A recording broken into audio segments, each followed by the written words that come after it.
¿Qué partido se juega hoy? ¿Ah? ¿Cómo?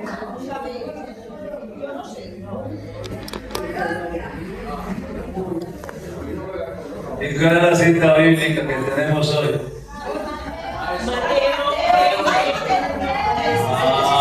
Creí que era que se habían olvidado que hay cosas que son más prioridad, no más. Todas las de Dios son primeramente. Amén. La gloria sea de Dios. La gloria de Dios, aleluya.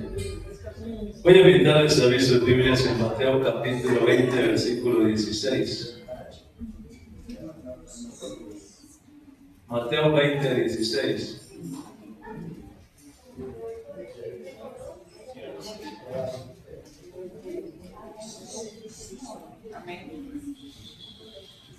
Mateo capítulo 20, versículo 16.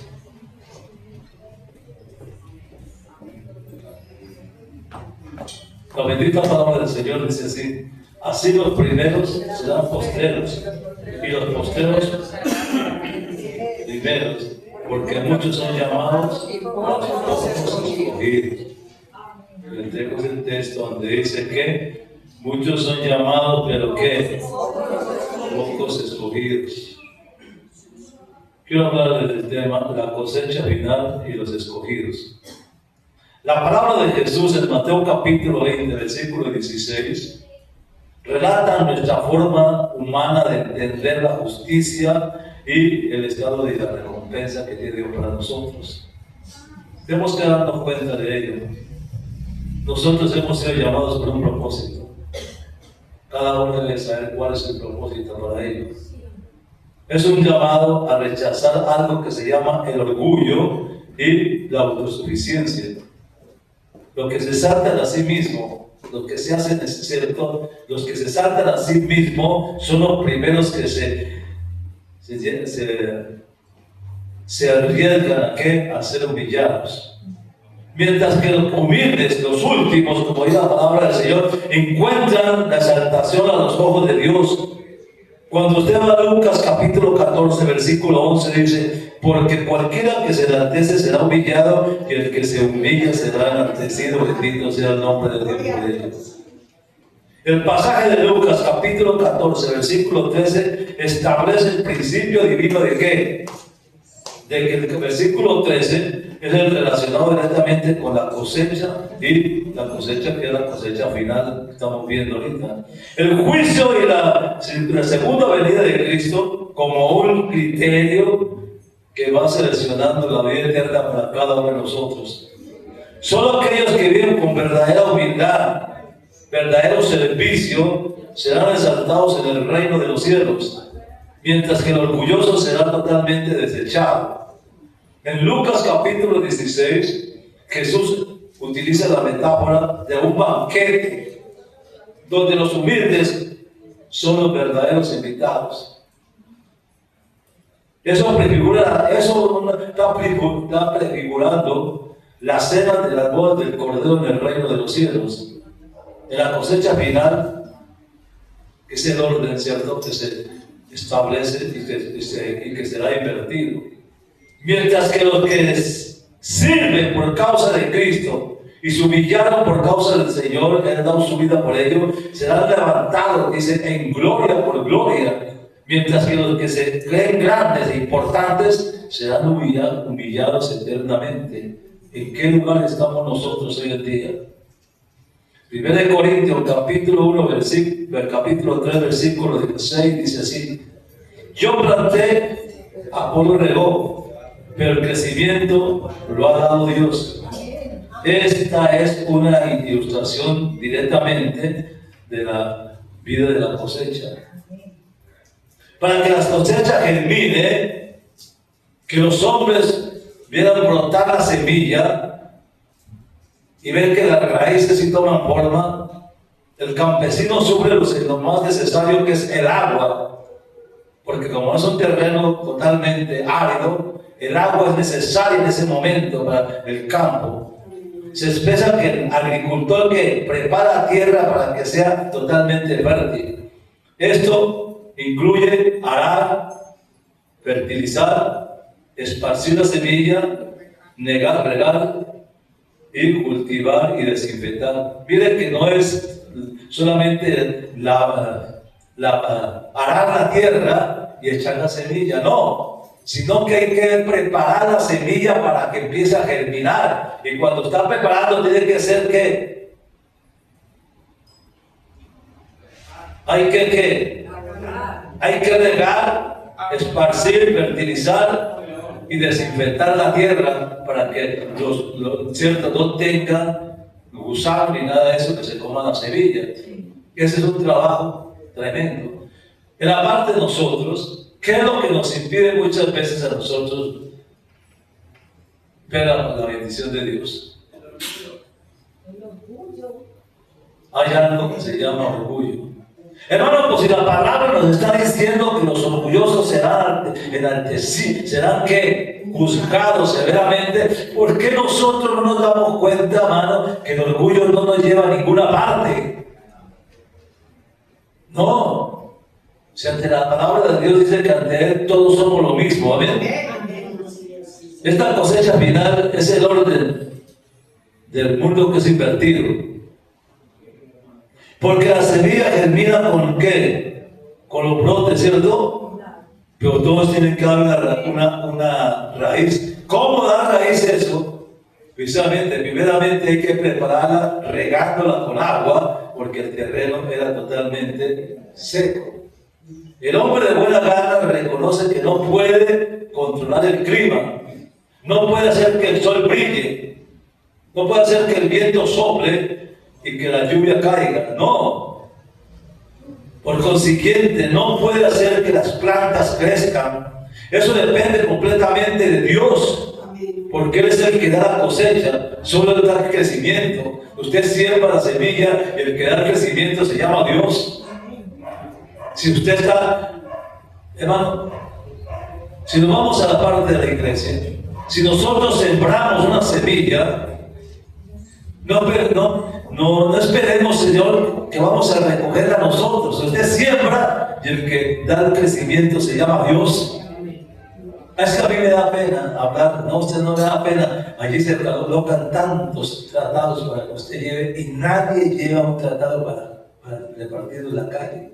¿Por qué somos tan negligentes, hermano? Que sabiendo que hay una semilla allí, o sea, un tratado que usted puede llevarlo a una persona y compartir la palabra del Señor, pero no pasan días y los tratados están ahí. ¿Por qué no lo hacemos? Porque nos da temor, nos da miedo pasar un tratado a una persona. Nadie le va a decir nada, y si lo rechazan a usted, no lo está rechazando a usted, está rechazando al Señor.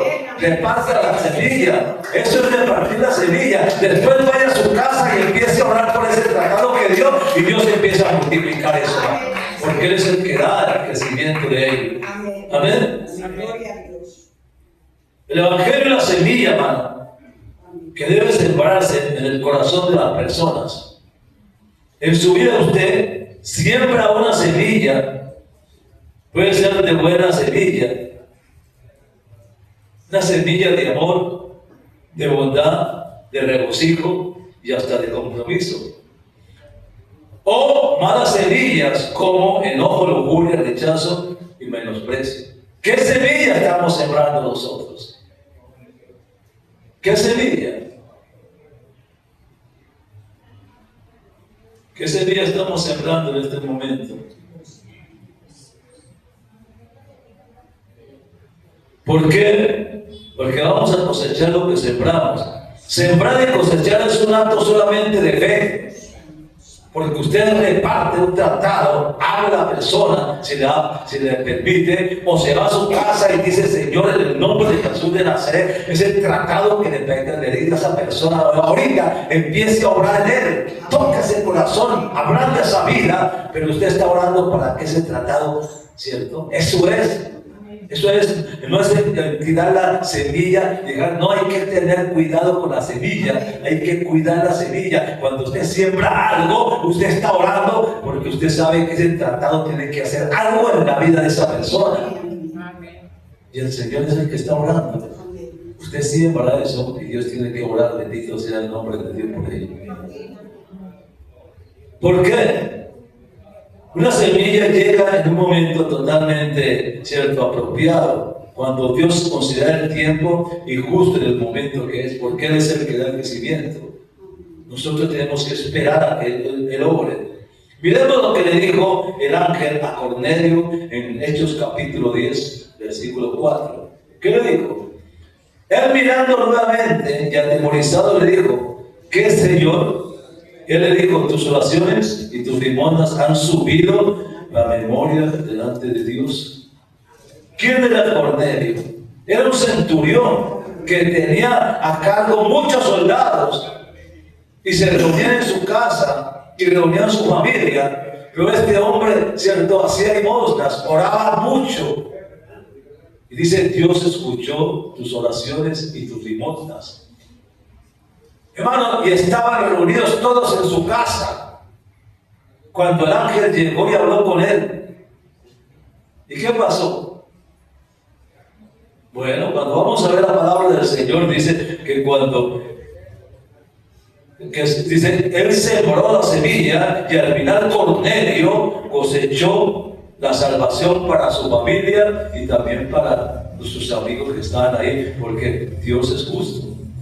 Dios había visto a este hombre orando, clamando, gimiendo y hablando de la palabra. Y Dios lo previó en ese momento. Dios abrió la puerta y derramó su Espíritu Santo sobre ellos y hablaba de otras lenguas, según el Espíritu les daba, dice, y todos fueron llenos del Espíritu Santo, dice, y todos recibieron salvación. Eso es. Cuando abrimos la puerta para que la palabra germine en su casa, ¿cuánta gente hay en su vecindario, hermano, que le conoce a usted? ¿Cuánta gente hay en su vecindario que tiene problemas, conflictos, angustias y necesidades, hermano? ¿Cuánta gente? Pero somos indiferentes ante eso, hermano, cuando Dios nos está mandando a hablar sobre esa persona que en ese momento tiene eso, porque nosotros tenemos la solución al problema, conflicto, angustia que tiene esa persona. Tenemos la solución y la solución se llama mi Cristo de la gloria, hermano. Amén, amén. Pero nos da pena compartirlo. Durante años Cornelio hizo eso y Dios lo bendijo. El evangelio es la semilla que debe sembrarse en el corazón de las personas, hermano. La condición del terreno, o sea, el corazón, determina cómo crece la semilla. El corazón es una herramienta poderosa, hermano, para la cosecha espiritual. ¿Cómo estamos en esa parte? Los creyentes están llamados a interceder por los que se pierden, por los que están perdidos, pidiendo a Dios que prepare sus corazones. ¿Para qué? Para que sean salvos. 1 Corintios capítulo 2 versículos 1 y 5. Yo quiero llevar esa palabra. 1 Corintios capítulo 2 versículos 1 y 5 dice así: así que, hermanos, cuando fui a vosotros para anunciaros el testimonio de Dios, no fui con excelencia de palabras o de sabiduría, pues me propuse no saber entre vosotros algo que contamine sino a Jesucristo y a este crucificado. Si estuve entre vosotros, dice, ¿con qué? ¿Y qué más? Y fruto y mucho temor. Estaba hablando de qué, Pablo. Ganar almas requiere, hermano, un corazón compasivo y dispuesto a acercarnos a donde Él se encuentra. Ganar almas depende de que Dios nos lleve al lugar indicado, al lugar donde necesitan estar las personas, donde necesitan esa palabra. Hermano, si nosotros, cuando Jesús iba por Palestina, ¿por qué se paró? Donde estaba la mujer samaritana, si saben que los samaritanos se llevaban entre sí, que se odiaban. Y sin embargo se sentó ese esposo a descansar. No descansar porque él sabía lo que iba a pasar. Él ya sabía que iba a una mujer que necesitaba la palabra. Él sabía que era una mujer que iba a llevar un pueblo a los pies de Dios, de él.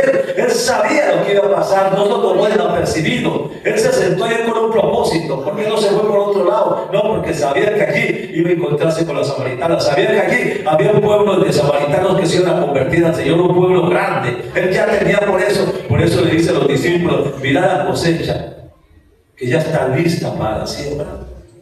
Entonces, Dios, Él sabe a dónde nos lleva, Él sabe cómo lo maneja, Él sabe. ¿Por qué? Porque así como pasó con la mujer samaritana, también pasa con cada uno de nosotros. Él sabe dónde nos lleva y Él sabe con qué compartimos. Pero pasan los años, pasan los días, hermano, y nosotros no nos hemos ganado ni nuestra propia familia. ¿Por qué? Hermano, cuando Dios lo llamó, usted lo llamó por un propósito. No lo llamó porque era bonito ni para que se sentara en una silla en una iglesia. Lo llamó porque tiene un propósito con usted. Y cuando usted se dispone para eso, Dios empieza a usarlo. Dios empieza a usarlo. Porque Dios no lo deja avergonzar, bendito sea el nombre de Dios por ello. Además, a quienes trabajan en la cosecha, se les permite una recompensa por su fidelidad. Cuando vamos a 1 Corintios capítulo 3 versículo 8, usted encuentra aquí que a los que son fieles, dice, ¿cierto?, heredarán una vida eterna, o sea, tendrán una recompensa. Y nosotros estamos aquí precisamente por eso, hermano, porque sabemos que lo que queremos es esa recompensa que la palabra del Señor dice para cada uno de nosotros. ¿O no quiere? La cosecha espiritual quiere simplemente que es eterna. Cada alma que entre en el reino de los cielos es un gozo por la vida. Por eso Lucas capítulo 15 versículo 7 dice: os digo que así habrá más gozo en el cielo por un pecador que se arrepiente que por 99 justos que no necesitan de arrepentimiento. Pero miren que dice: por cada persona que se arrepiente hay un gozo en el cielo y una corona y una perla de corona para usted. Porque eso es, hermano, el galardón de Dios para nosotros. La gloria sea de Dios. Además, a quienes trabajan en la cosecha se les permite una recompensa. ¿Por qué? Por su fidelidad.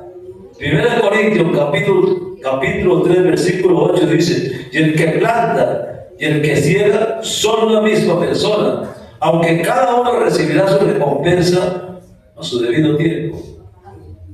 Hay una recompensa.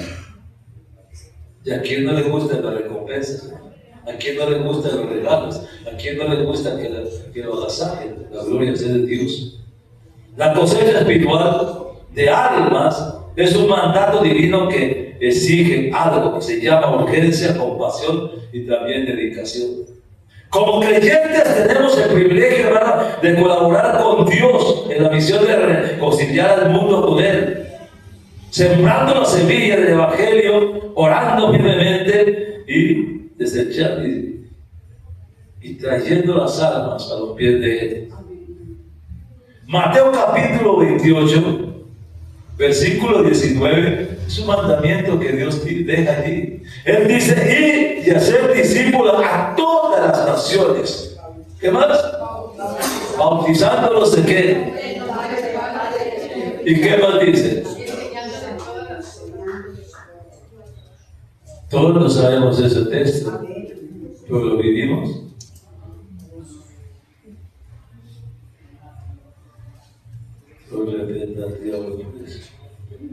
Hermano, cuando usted va a la bendita palabra del Señor y va a Mateo capítulo 25 versículo 41, es una exhortación fuerte y, hermano, es duro para nosotros, porque la palabra del Señor dice ahí en su palabra que Él dice que el día de la cena, cuando estemos en la presencia de Él, Él va a separar los unos a la izquierda y los otros a la derecha.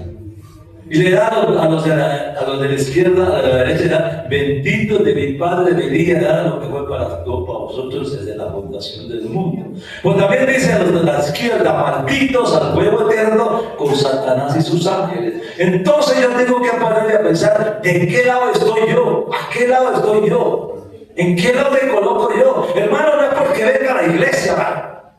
No es porque oye un mensaje, otro mensaje, no es porque cante y alabe, no, es como usted esté, porque uno lo ve a usted, pero el que lo conoce a usted verdaderamente se llama Dios. Amén. Y es el que recompensa.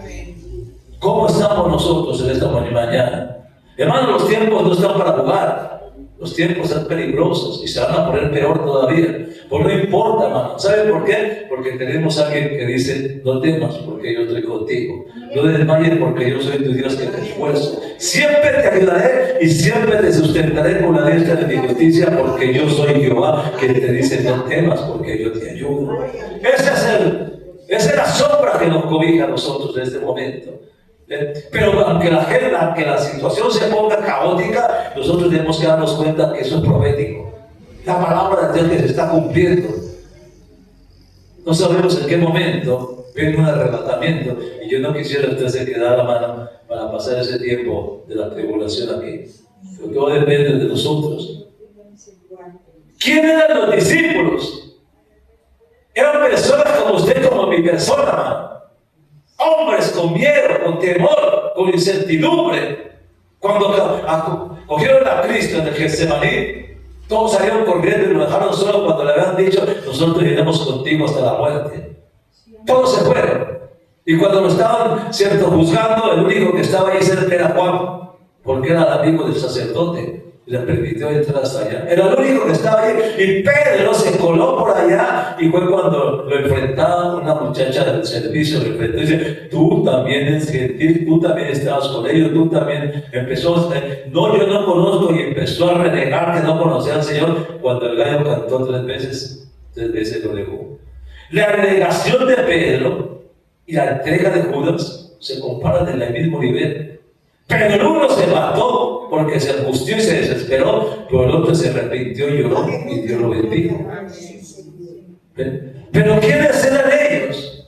Esos hombres miedosos, tímidos, que les daba miedo que los conocieran, porque cuando crucificaron a Cristo salieron corriendo porque les daba miedo que los fueran a coger también a ellos, que les hicieran lo mismo. Tenían temor, miedo. Hermano, pero algo pasó con esta gente, hermano. Algo pasó. ¿Qué fue lo que pasó con esos hombres? ¿Qué pasó con ellos? Esos hombres, después de que estuvieron, cuando Jesús se fue para el cielo, y antes de la ascensión estaban todos reunidos, y dijo: no se vayan, porque van a ser revestidos del poder del Espíritu Santo. Les estaba dando una promesa, y esa promesa estaba en Hechos 1:8: recibiréis poder cuando haya venido sobre el Espíritu Santo. Cuando salió del aposento ya no eran esos miedosos, ya no eran esos tímidos, ya no era nada, había pasado algo con ellos, algo había pasado. Ya su personalidad había cambiado, todo había cambiado en ellos. ¿Qué los cambió? El que los cambió fue el Espíritu Santo. Porque cuando salió del aposento alto se fueron a predicar la palabra por todas partes sin temor de ninguna índole. Pedro se enfrentó al Sanedrín y le dijo: es necesario, por cierto, ¿es necesario qué? No, es necesario hablar de él antes que a los hombres. O sea, es necesario hablar de él primero antes que a ustedes. O sea, se enfrentó al Sanedrín y les habló en esa forma. ¿Qué haya pasado? Hermano, que lo negó, había cambiado. Hermano, nos hace falta a nosotros esa unción fresca del Espíritu Santo para que hagamos la obra que nos ha encomendado, hermano. Entonces ya no tenemos temor, entonces ya no tenemos incertidumbre, entonces no nos contemplemos nosotros mismos, hermano. Muchas veces eso pasa, que muchas veces ni al obrero que tenemos, ni al compañero que tenemos, ni al vecino que tenemos somos capaces de hablarle de Dios. ¿Por qué? Dios le ha dado vida a usted, y se le ha dado vida en abundancia con un solo propósito, hermano: que usted hable de lo que Él ha hecho en su vida. Es que yo no sé, hermano, es que yo no conozco la palabra, es que me da pena porque no sé qué tengo que decir. Hermano, no pida disculpas. Usted no tiene que hablar la palabra. Hable de lo que Dios ha hecho por usted. Hable de quién era usted y de quién es ahora usted. Hable de eso. Y el testimonio suyo habla más que la palabra. Eso es. Pero tenemos que hacer algo, porque Dios nos lo está pidiendo. Ahora usted se da cuenta, ¿quién eran los discípulos? Los discípulos eran pescadores. El trabajo de ellos era pescar peces en el mar. Ellos no eran labradores. Ellos no sabían qué era labrar la tierra. Ellos no sabían qué era sembrar la semilla. Eso no lo sabían ellos. Porque eso era para ellos ignorancia. Porque el trabajo de ellos era diferente al de los agricultores. Sin embargo, cuando les hablaba de sembrar la semilla, los estaba llevando a un conocimiento que ellos desconocían. Porque cuando llamó a Pedro a la orilla del mar, ¿qué fue lo que le dijo? Ven, sígame, porque te voy a hacer pescadores de hombres. Y eso fue lo que hizo. Pedro nunca entendió eso. Pero cuando vamos a Hechos de los Apóstoles, encontramos que en 2 mensajes que predicó, 8,000 personas se convirtieron. ¿Qué había pasado con Pedro? Bueno, entonces esos eran ellos.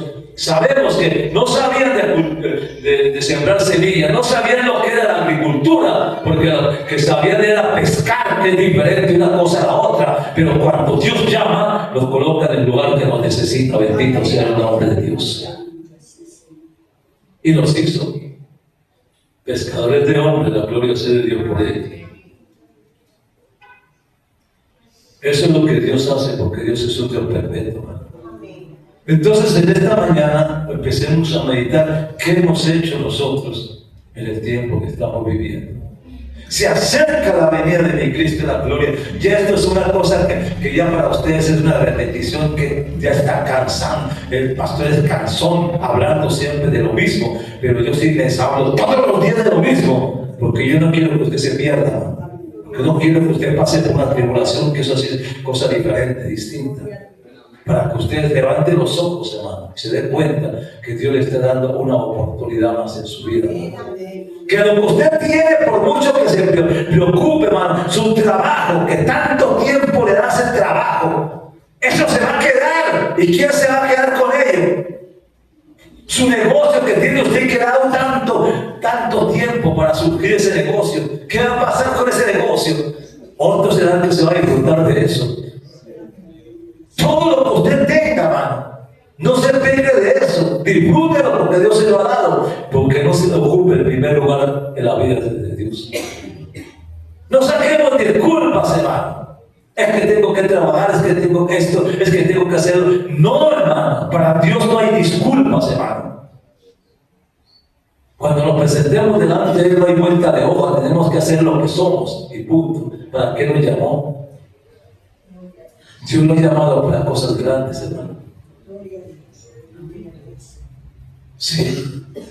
Cuando usted siembra una semilla, usted se goza, porque usted sabe que ha sembrado algo que va a producir una bendición grande para usted, porque sabe por fe que esa semilla le va a producir cosas grandes a usted. Y eso es.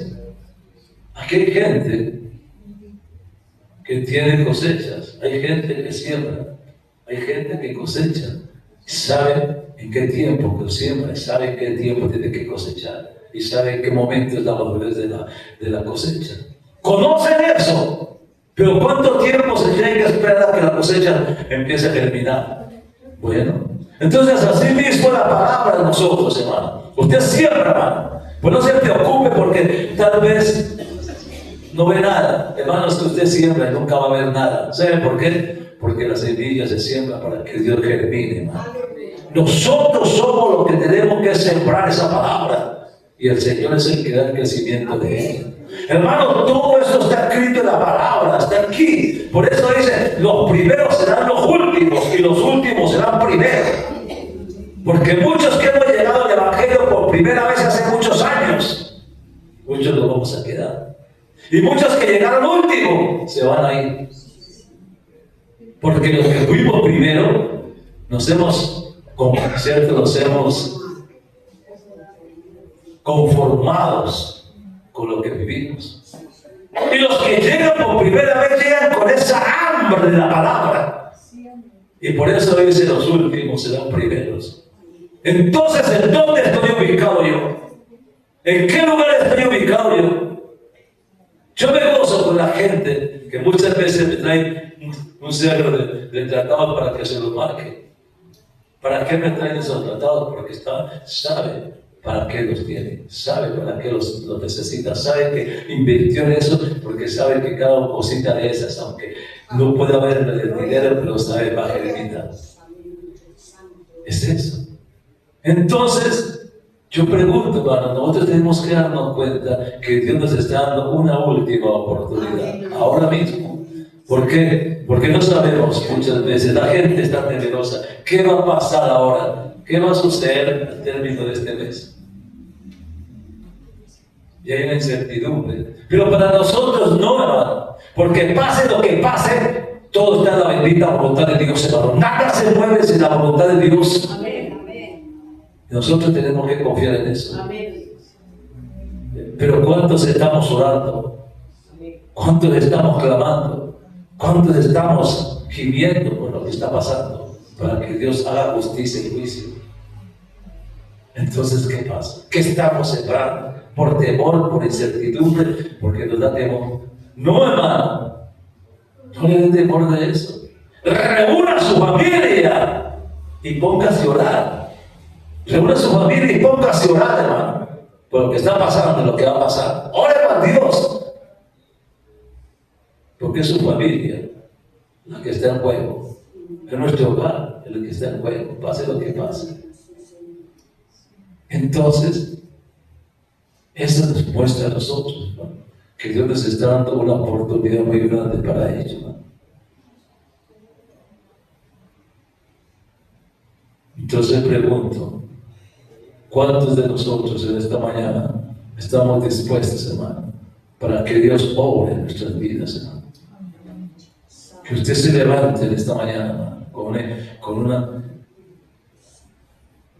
con un deseo en su corazón, hermano, de que lo que usted va a hacer de ahí en adelante es grande, hermano. Reparta tratados, lleve a la gente, comparta con ellos. Usted no está aquí porque usted es muy, cierto, muy potentoso, muy bonito. No, usted está aquí porque alguien oró por usted y habló de la palabra. Y está aquí porque alguien sembró en usted algo. Y alguien sembró en usted y usted está aquí por eso. Y eso mismo podemos hacerlo nosotros con otras personas, hermano. Pero depende de nosotros. La palabra del Señor habla muy claro de eso, hermano. Hablamos tanto de la cosecha que ya no se cansa de hablarlo, porque yo digo, si está germinando en el corazón de la gente. ¿Cuál es la cosecha más grande que esperamos nosotros? ¿Cuál es la cosecha? Mi vecino, mi compañero de trabajo, la empresa donde laboro. ¡No! La cosecha suya es su casa, mano. Porque ¿saben por qué? Porque debemos de ser indiferentes, hermano, indolentes, malagradecidos. Porque cuando nosotros nos vamos con Dios, si es que nos vamos, y tengamos que ver que abajo se queda mi familia, ¿no nos duele? Por eso dice la Biblia que ahí serán gemir y el... ¿Cierto? El lloro y el gemir de dientes. ¿Por qué? Porque estoy viendo para dónde va mi familia. Estoy viendo que no se fueron con mi persona a la presencia de Dios, sino que se van a otro lugar. Estamos viendo eso tiene que dolernos. Y es ahora el momento de empezar a hacer eso, hermano. Es el momento.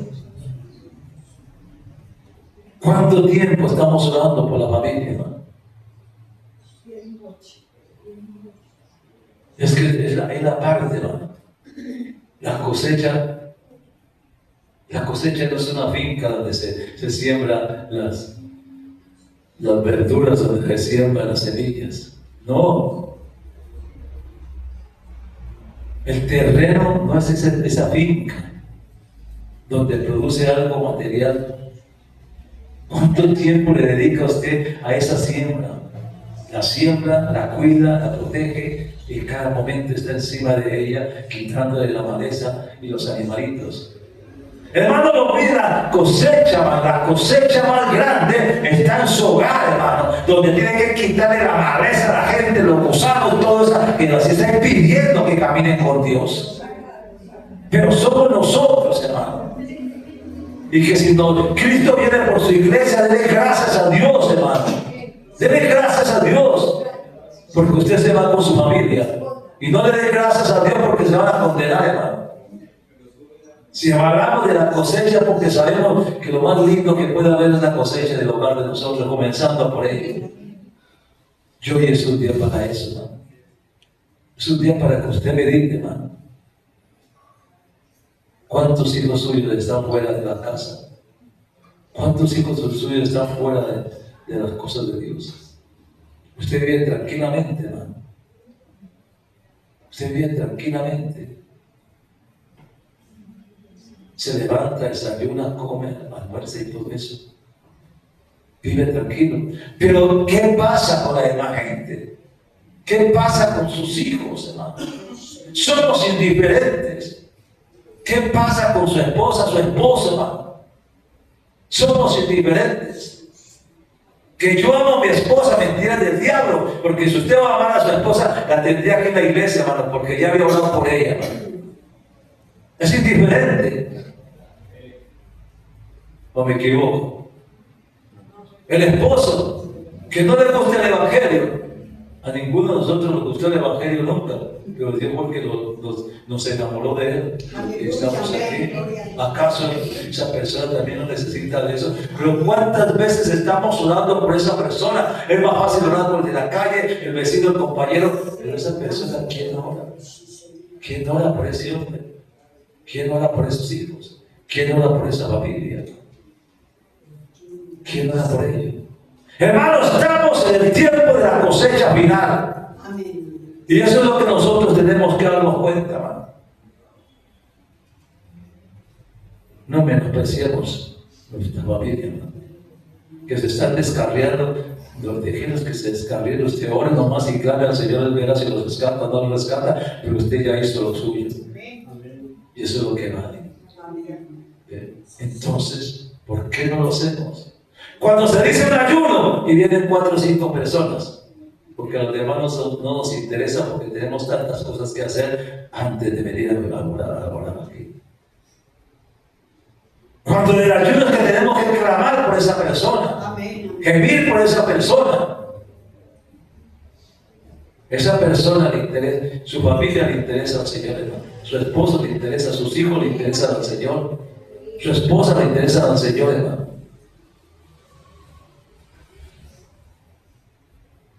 Que hay veces estamos enfermos, reprenda al diablo. Todos nos enfermamos porque no somos cuerpo glorioso. Pero allí en ese momento es cuando tenemos que levantar los ojos a Dios.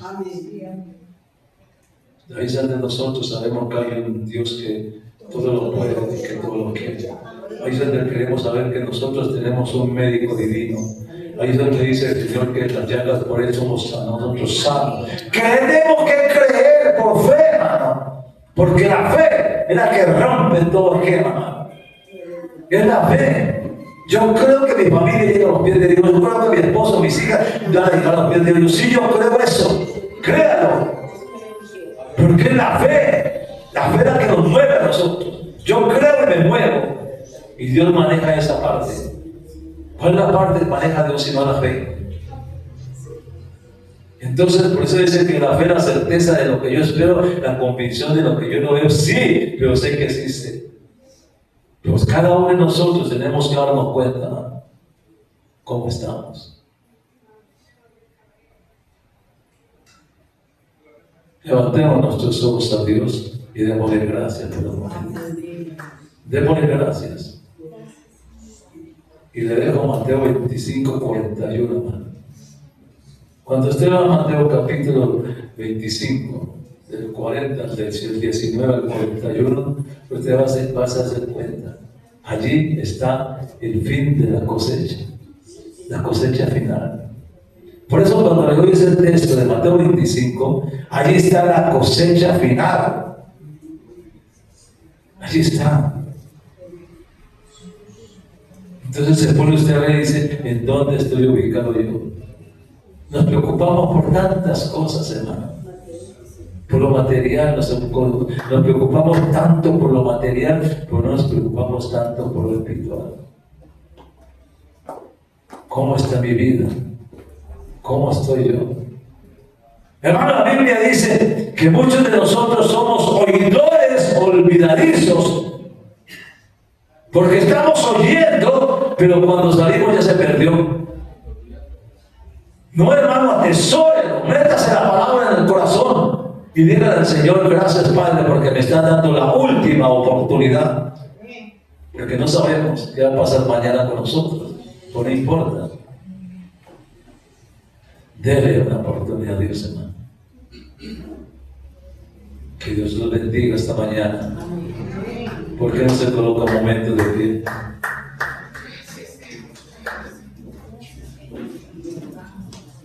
Y yo le pregunto,